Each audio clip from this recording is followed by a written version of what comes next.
Founder and Executive Director of Advantage Rule, a consulting group focused on athlete health and safety. Please welcome Tammy Goff.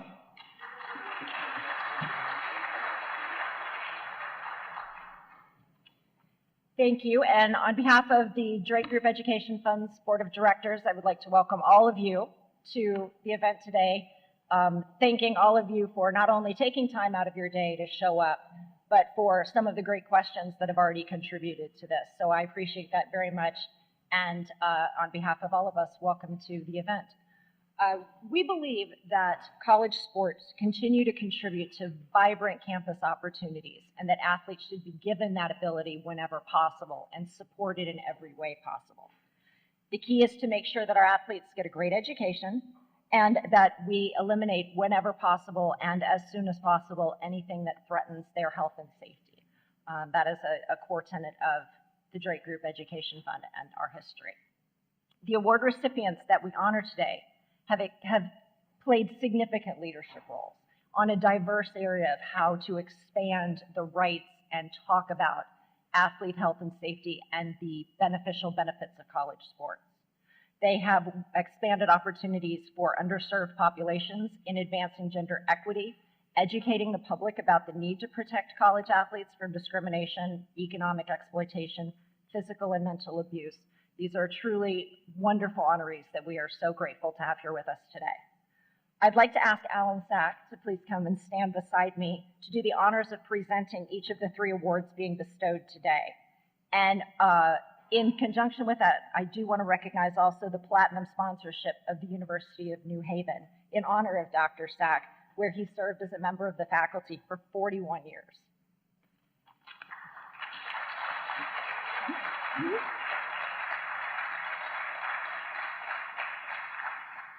Dr. Sack is the founder of the Drake Group, and as you know and can see, it's been named after him in his honor, recognizing his efforts to collegiate national reform, or athletics reform.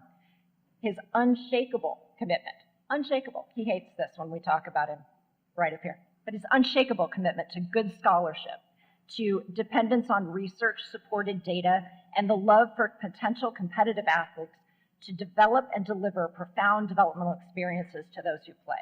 He is the Professor Emeritus at the University of New Haven's Pompey College of Business, a former defensive end on the University of Notre Dame's 1966 National Championship team. Please join me in welcoming and thanking Alan for his life's work in making athletics a better place for college athletes.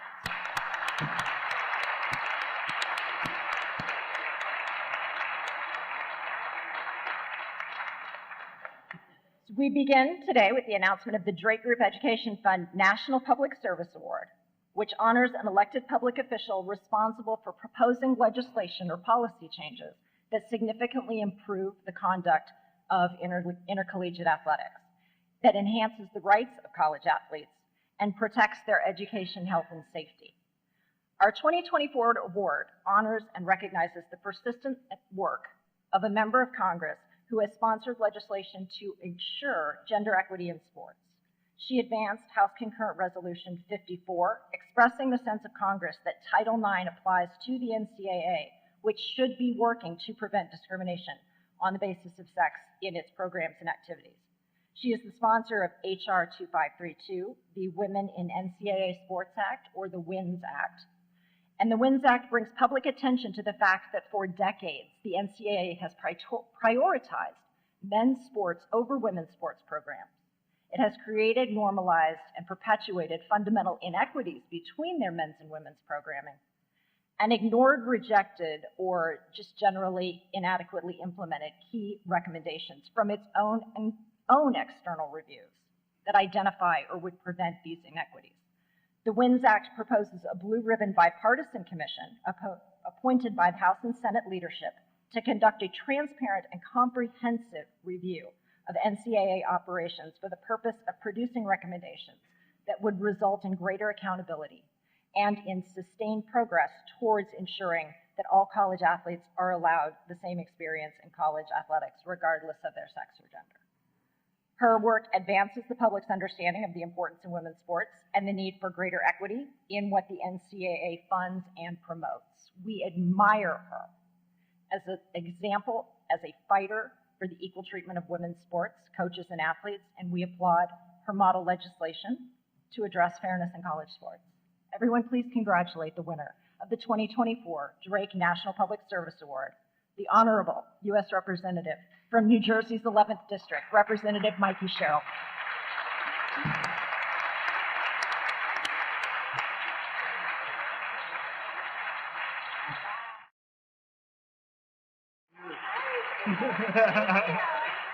Terrific. Terrific. Wow, that's amazing. Thank you. This is such an honor. Although I've got to be honest, Dr. Sack, I have mixed emotions about Notre Dame as a good truly is. I really thank you for that great introduction, Tammy. That was really kind, and I'm honored to accept this year's National Public Service Award. Wow, it's been a great few weeks for women's sports.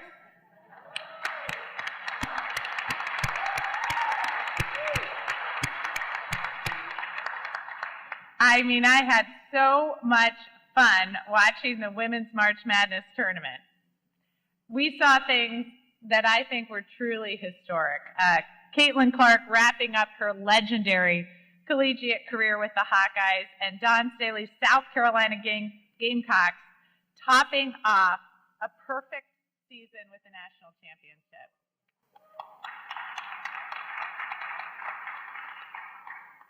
And as much as I enjoyed all of that, I'm a little bit competitive. So what I really liked to see, quite frankly, was that viewership records in the Elite Eight just kept getting broken. So we saw the viewership record start there only to be broken by the Final Four and again broken in the championship with a whopping 18.9 million viewers. And just because I'm so competitive, I will remind you that the men's championship was eclipsed by 4 million viewers.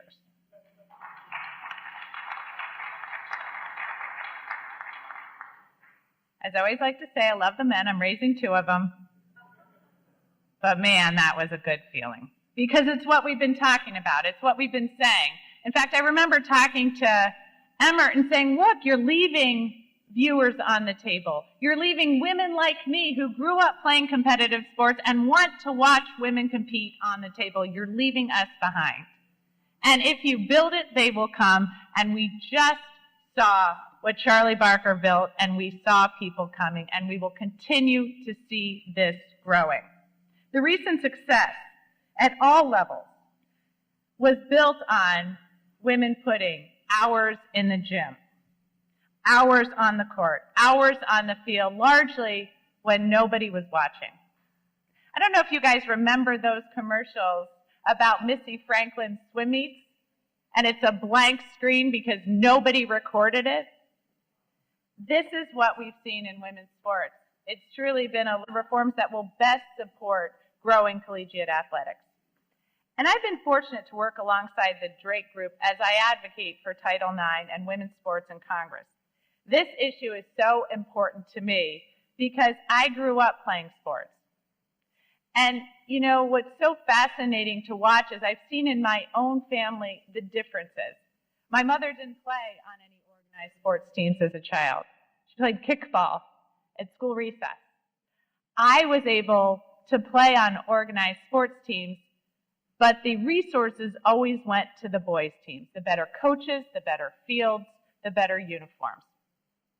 And now as I watch, I have 2 girls and 2 boys, school-age children, and the coaches for my girls are the same exact coaches as my boys get on the travel teams. The fields that my daughters play on, when they leave the field, those are the fields my boys then start playing on. So we are still working hard to make sure that we see that across the country, but we are making gains, and we are seeing that play out now. In fact, one of the women's athletes that I love is Kelly O'Hara. She plays for the Gotham in New Jersey. And so I was talking to her about this and her advocacy to bring equal pay to women's soccer. And what she did that was so clever is she joined with the men's soccer team. So now she was negotiating not just on behalf of women's soccer, but on behalf of U.S. soccer. And that gave her the leverage she needed to advocate for equal pay in the field. For women, it's not just important that we see great athletes. It's not just important that we have great professional sports teams or that we can advocate for wonderful contracts with leading sports apparel manufacturers. It impacts so much more. It impacts confidence. It impacts the ability to compete at jobs. And we see that women athletes make up 65% of the Fortune's list of the most power with your help. I'm fighting for more progress to carry on the legacy of those who started Title IX in the first place. So I introduced the Bipartisan Wins Act, legislation that would create a commission to comprehensively examine the NCAA's past failures to provide gender equity in college athletics, evaluate current policy, issue recommendations to Congress on the reforms that the NCAA must finally make to ensure equality between men's and women's athletics. This legislation will bring the Kaplan report, the NCAA's the report that they themselves commissioned, the Kaplan report to the congressional level and provide needed oversight and accountability necessary to create real change. Even with a divided Congress, I'm confident we can get this bill across the finish line. So I really have to recognize as a really important person in the room, Sally Roberts, the CEO of Wrestle Like a Girl.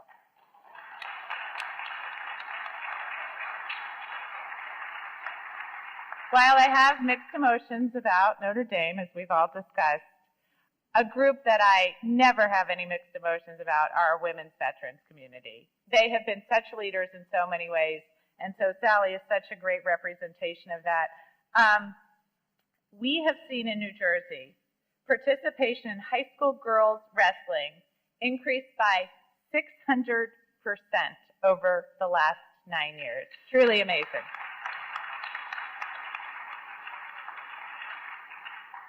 So I really appreciate the work that people like you are doing across our country to realize all of our dreams. It's so important. So it's been an honor to be here today, especially an honor to be here with Drake and all of the work that you are doing to see that we create better equity and fairness throughout college athletics. Thank you again.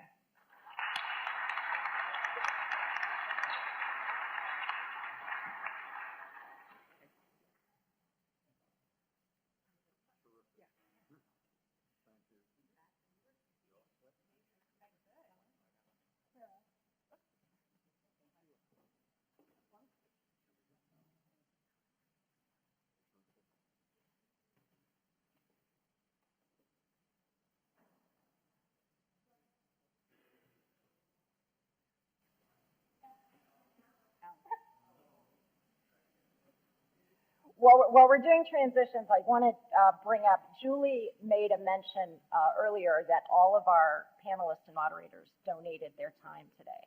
And we do not take it lightly that experts and practitioners and people that can discuss all of these issues in very nuanced ways and can field questions and bring different perspectives on this. We do not take it lightly that these people have donated their time to come in here speak with us today. And so I just wanted to take another opportunity on behalf of the board of directors to thank all of our moderators and panelists who came in and have contributed to this.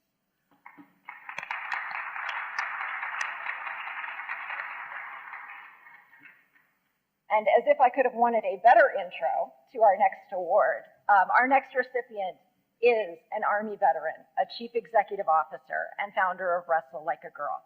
As an athlete, she was a two-time world bronze medal winner, a World Cup champion, so impressive I trip over my own words, and a three-time U.S. national champion wrestler. She is the driving force behind high school and college women's wrestling in the United States with a vision to see every girl and woman in the world be afforded the opportunity to wrestle if they so choose.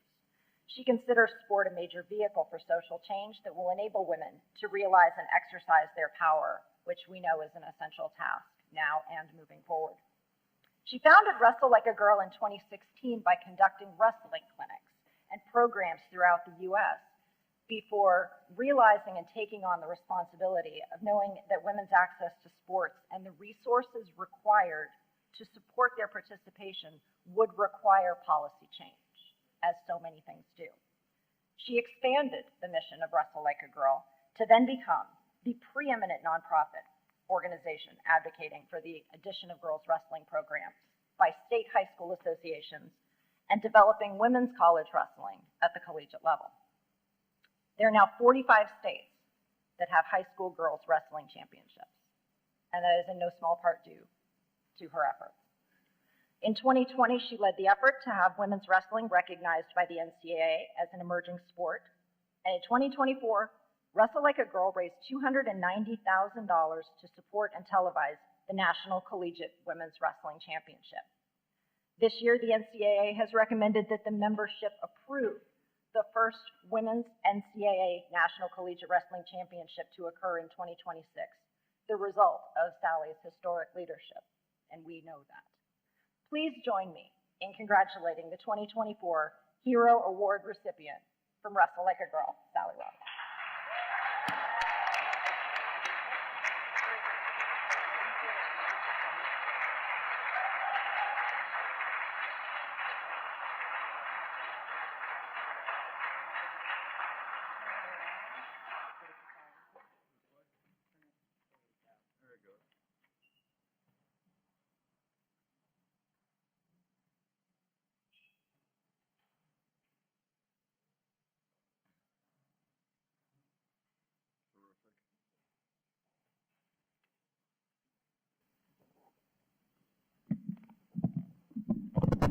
I sometimes feel tethered down. I first want to say thank you to the Drake Group Education Fund, to the selection committee, to Donna Lopiano, and to Julie Summer for this incredible award. Many times the work that I've done has been acknowledged, but never just me and being a brave soldier that had a vision that took a leap, a very courageous leap. I've often had to think about all those that came before me, recognizing it wasn't just me, but there's many that had kicked open doors so that I had to take a brave and courageous leap to open doors for them. And I'll tell you, when I founded Wrestle Like a Girl, I actually approached 5 of my teammates and said, I started this organization, but I'm not the one that should run it, because I came from disadvantaged background. I didn't come from notoriety. I haven't come from nobility. I'm not an Olympic gold medalist. And other people can probably do it better that don't have the same challenges of being a juvenile delinquent who has gotten into fights, mostly with boys. I always won.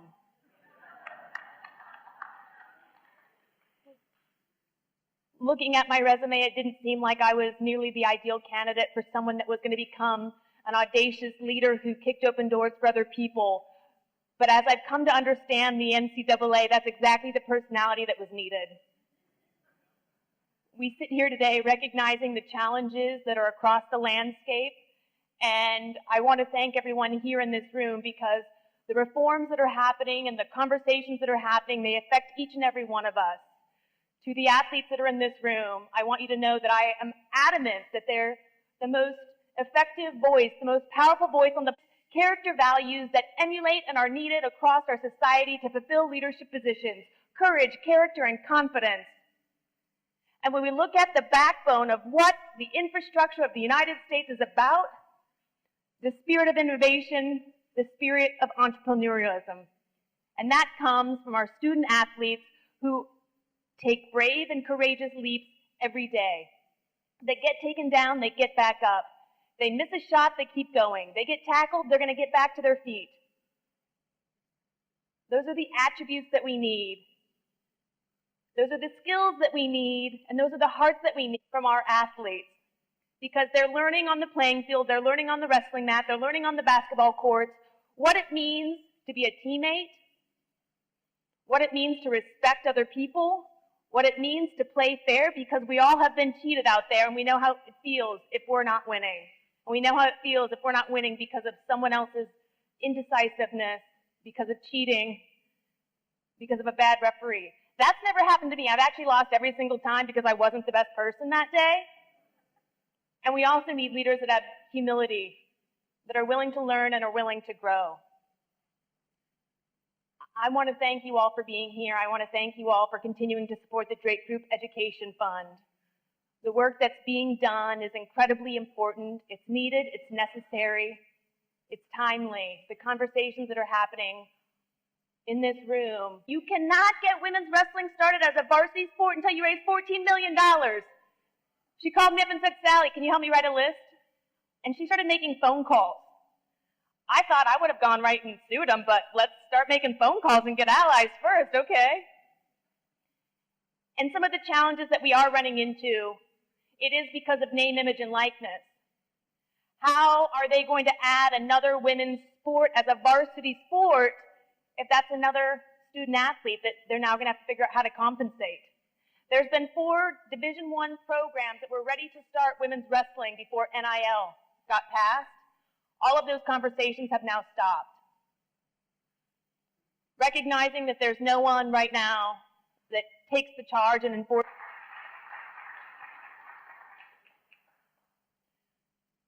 So in closing, I just want to share that I am who I am because I'm an athlete. Because so many people poured their heart and soul into making me and developing me and to holding my hand. I'm a mosaic of all people that have touched me. And I have learned that my voice is as powerful as I want it to be.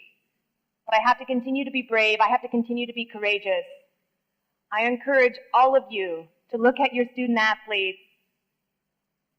and lean in to help them become brave and courageous, to recognize their voice matters and that their leadership is critical, because we're not going to get there alone. It's always going to be together. It's always a team, and there's always a team behind the team. Thank you.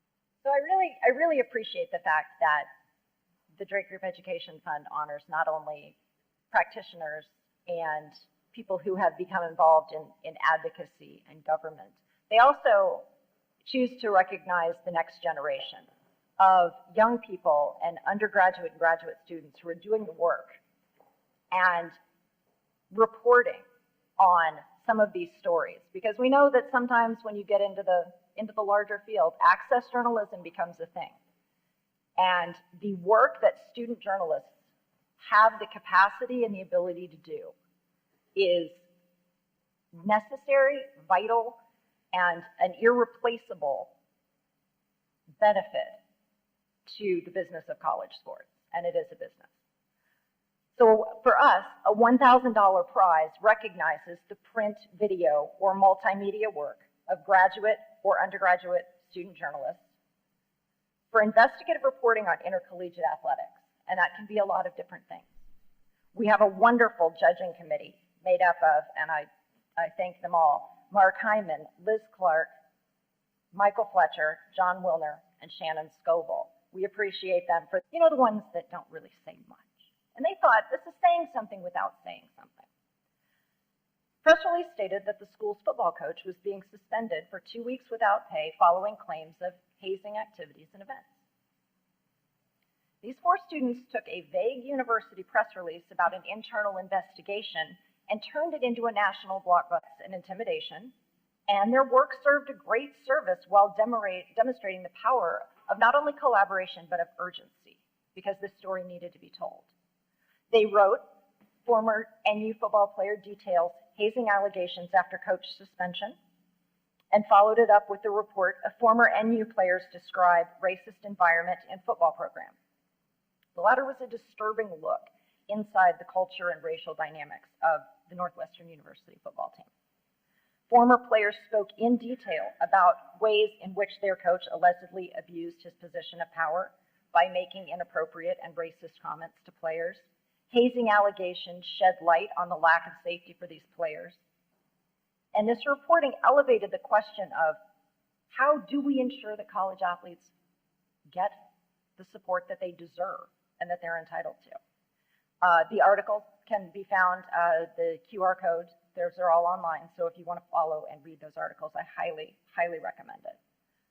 So this year, representing the team of Nicole Marcus, Alice Brown, Cole Reynolds, Divya Bardwaj, please join me in welcoming Alice Brown, representing the team, and congratulate our 2024 Student Journalism Prize winner for investigative reporting in intercollegiate athletics.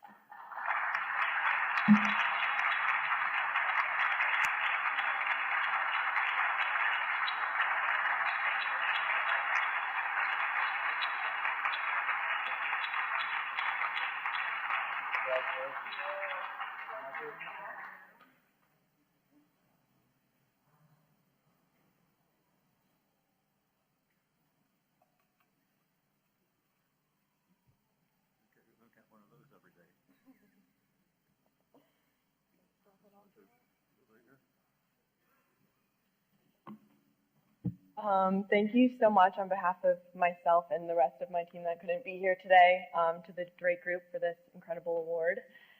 When we started reporting this on a weekend in July, when everyone else we all had our summer internships, and all of a sudden everything kind of took a turn. We spoke with that whistleblower. Like Sally said, there's nothing as impactful as an affected athlete who was so incredibly brave and felt as though the university had not handled it correctly, and thus began kind of the whirlwind that this became. And as we spoke to athletes, both currently on the football team and formerly on the football team, the same details emerged over and over of the exact same things that had happened to them, whether it was 2020 or 1980 that they had been on the team. And it became very clear that this was such a pattern and a culture that had spanned decades of sexual hazing and a lot of racist undertones. And it was hard in many ways as a journalist and as someone who cares for college athletes, as we all here do, that these athletes were being impacted 5, 10, even 20 years later by the cultures of their football locker rooms. There's even a player who was nearly 40, and he said he still woke up with nightmares of what had happened. And it really proved to me further as a sports reporter that the culture in locker rooms, in college especially, is just so incredibly important and has such a lasting impact. And what struck us the most as we spoke with these athletes was just their incredible bravery and resilience, not just to go through it one time, but then to have to relive it to us and then to other news outlets. And as the story blew up, they showed such resilience that we were such in awe of. And we also learned through this time period that this issue goes so far beyond Northwestern and beyond football, and that the issue of culture in college sports locker rooms is something that needs to be addressed more, and that I hope continues to receive attention and receive coverage. And as a student journalist, I have to plug student journalism, and I feel like students on college campuses are in such a unique position to cover their teams and their athletic departments and the athletes that they sit next to in class every day and overhear conversations of. And we really hope that the sports world continues to listen to and read and watch student sports journalism, because as was mentioned on a panel as well, it is such an integral part of the free press and so important in really understanding the lives of these collegiate athletes and what they go through in a different way than a professional media outlet can sometimes. So above all, I just want to say thank you to the athletes who trusted us with their stories, because without them, this would be absolutely nothing, and they showed much more bravery than we did in coming out and sharing what had happened to them, whether it was last year or 30 years ago. And also to everyone who read it and supported it and appreciated it, and everyone in this room who stood behind the athletes. And I hope that we all will continue to stand behind them at Northwestern and in football and across all sports and universities. And thank you again.